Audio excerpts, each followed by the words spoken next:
For me, Spiritism has meant being so much more free than I have been before. Not entirely free from anxiety and stress, but it's certain in the knowledge that I know what I'm going through is temporary and is actually made to be beneficial for me, as hard as that may be to accept at times and emotionally accept. But it has made me much more calm and recognizing when there are trials and tribulations that are here to teach me a lesson. I cannot describe how that has just made my and my family's life so much better and healthier. So the Spiritism for me is a guiding light, how to live a good life on earth and how to be of better service to the Lord and to our fellow human beings. I grew up Lutheran, and then we were involved in the Community of Christ Church, which was formerly the Reorganized Church of Jesus Christ of Latter-day Saints. I got my degree in music, so I was exposed to a lot of Catholic religion. I also went to a Methodist college. I was a choir director of a Presbyterian church and sang in an Episcopalian choir, so I had that exposure to draw from. My father was very spiritual and was very interested in reincarnation and the teachings of Edgar Cayce, or rather the books of Edgar Cayce, and was very knowledgeable on that. He was also very religious as well. But I think that what Spiritism means for me is the fact that it meant to me, it took a lot of the religious aspects, but it also blends philosophy, science, and these other things that make sense to me. Spiritism is the philosophy I'm following. I'm trying to practice the teachings as best as I can. I'm working constantly on my inner reform. So it gives me hope and consolation. It guides my life, and I'm very happy that I have that steadiness and strength now, because I know the answers to many of my questions. Through all these years, I tried to find those answers on several religions, philosophies, doctrines.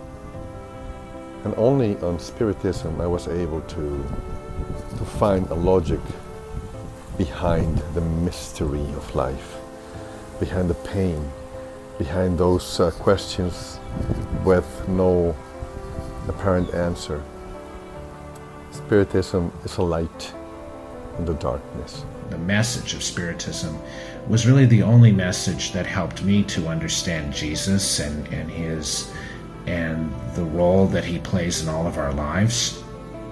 I was raised a Protestant and a Lutheran, but Spiritism provides me with a personal connection to the spirit realm, to Jesus, to the message of the higher spirits, which I've never seen anywhere else. And it allowed me to begin to transform my mind and my heart, and to really become a person who has working to make a positive difference in the world. Spiritism helps me to understand the world that I live in and the reasons behind why things are the way that they are. It gives me all of this with plausible, logical, evidence-based explanations. And as a result, I have found in Spiritism not only the answers to my questions, but also guidance and inspiration for the way that I see and live my life. Well, I was brought up as a Catholic, and Catholicism left a lot of answers that were not answered, or a lot of questions that were not answered about the afterlife. And with Spiritism, it gave me logical and rational answers about what the afterlife is really like after our physical body dies. And of course, I love Allan Kardec's words. He was the codifier of Spiritism, and he wrote, "Without charity, there is no salvation." My favorite book, I would say, would be the Spiritist book. There are some really powerful prayers in there, and it explains each prayer. It's amazing. It's like every time I open it, it's a new book with new answers for me. The Spirit's book will always be my favorite book, and still continue reading it as much as I can. You know, it does talk about religious aspects, philosophical aspects, scientific, you know, it brings everything together. And that's something that I've looked for, I think, probably my whole life. Of course, Kardec's books are must-reads, but there are other types of books, like the novels by the Spirit authors Andre Louise and Emmanuel, that are so illustrative, and they're such great reads. And then there are certain authors, like the amazing Léon Denis, who are among my favorites for their ability to explain things in ways that are so beautifully captivating and inspirational. My favorite book is No Solar, because in this book I first time come into contact with the good news, with the knowledge about the spirit world, and with the knowledge about my responsibility on this earth to do good. The book that I like the most is Paul and Stephen, because for me it's the story of transformation. And I know that whatever I've done, I can turn it around. And Paul's story is beautifully written by Emmanuel. And not only that, it's the love and the dedication of Abigail and Stephen, the beautiful descriptions of the time of the old Jerusalem just after Jesus' crucifixion. As someone interested in the dissemination of Spiritism, I see Kardec Radio as a great vehicle to raise awareness about Spiritism and Spiritist concepts. Well, I'm ahead 6 hours of the US, so it's hard for me to listen to many of the programs live. But with a podcast, I can listen anytime I want, and that's true for all the other people who live across the globe as well. And the other option is that now we can just click a button and listen to Kardec Radio like a normal radio station, so whenever we want, we can receive nourishment for our souls. Kardec Radio is my online Spiritist center. Since in Australia I don't have a Spiritist center, this is my daily food for the soul. And we are so grateful for their time and effort and all the opportunities they're giving us to become a better person. It's great to have that available 24/7. The topics are wonderful. They're adding new programming all the time. So whenever I go there, there is something new to see. It's available for small children, for teens, for adults. Some of the programs include Spiritism in Your Life, Happy Life, books psychographed by Chico Javier, from Joanna de Angelis, Spiritist music. Many of whom do not have access to young adult literature and Spiritism that's published in English, and so we've really been trying to make sure that the message of Spiritism gets out to teenagers. You know, sometimes I can't make it to the Spiritist Center, so I'll go there, you know, and listen to one of the shows or the recordings.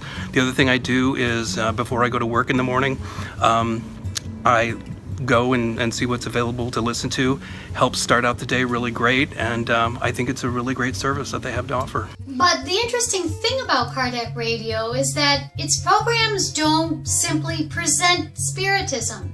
They discuss Spiritism in the broader context of many wonderful topics that in some way relate to Spiritist philosophy, teachings, and ideas. People from many countries are coming together to learn together without the limitations of geography, of distances from the locations where we all are. That Kardec Radio has also given an untold number of incarnated spirits, as well as discarnated spirits, hope and help through the various programs that it offers. I'm most grateful for the movement, because if I didn't find Spiritism this time last year, I probably would be dead. Honestly, that's how bad it was. So it's that powerful. The current English movement, I think it's so important, because a few years ago it was only people from Brazil who were able to talk and to show us the true meaning of Spiritism, the doctrine, and everything behind it. But we live in the USA, and so many people who don't speak Portuguese need those answers, need the light, need the consoling. As a member of the Spiritist Society of Virginia, I've seen it firsthand. The center needs to be in English, period. An English-speaking center needs to be in English. When you walk into an English-speaking center, when I walk into an English-speaking center, I feel like I belong there. It's not that I don't enjoy going to centers that have Portuguese, but I think the biggest message for the non-English speaking Spiritists is that in order to really create the conditions that allow for people who speak English to really feel like they're to really feel at home in a center, to really feel like that's their center, English cannot be what you do on Wednesdays. It has to be the fundamental language of the center. And it's about unity, it's about fraternity, so we need to include everyone, and we do that by speaking the language of the country we're living in, and or English, because English is the connecting point for many people around the world. I'm very grateful that I can go to a Spiritist center here in New York or Long Island or Connecticut or anywhere in the Northeast region and hear it in English. But I think as more and more you have English speakers who are able to teach and understand and translate what the good books, Spiritist books are saying, I think it can move forward. When I started studying Spiritism, there was little material in English, but now we have a lot. There's still so much more to translate and everything, but there's a growing amount of material in English, and it seems like we have more all the time. So that's really exciting. This literature is being read, it's being discussed, and think of the impact that Spiritist literature in English is going to have, because people all over the world read and speak English. So, and I think that in English, by disseminating Spiritism, we're connecting to more and more people like me who would never have found this message otherwise. People from all around the world are able to communicate and to learn together through English, so that we can reach out to all the people around the world.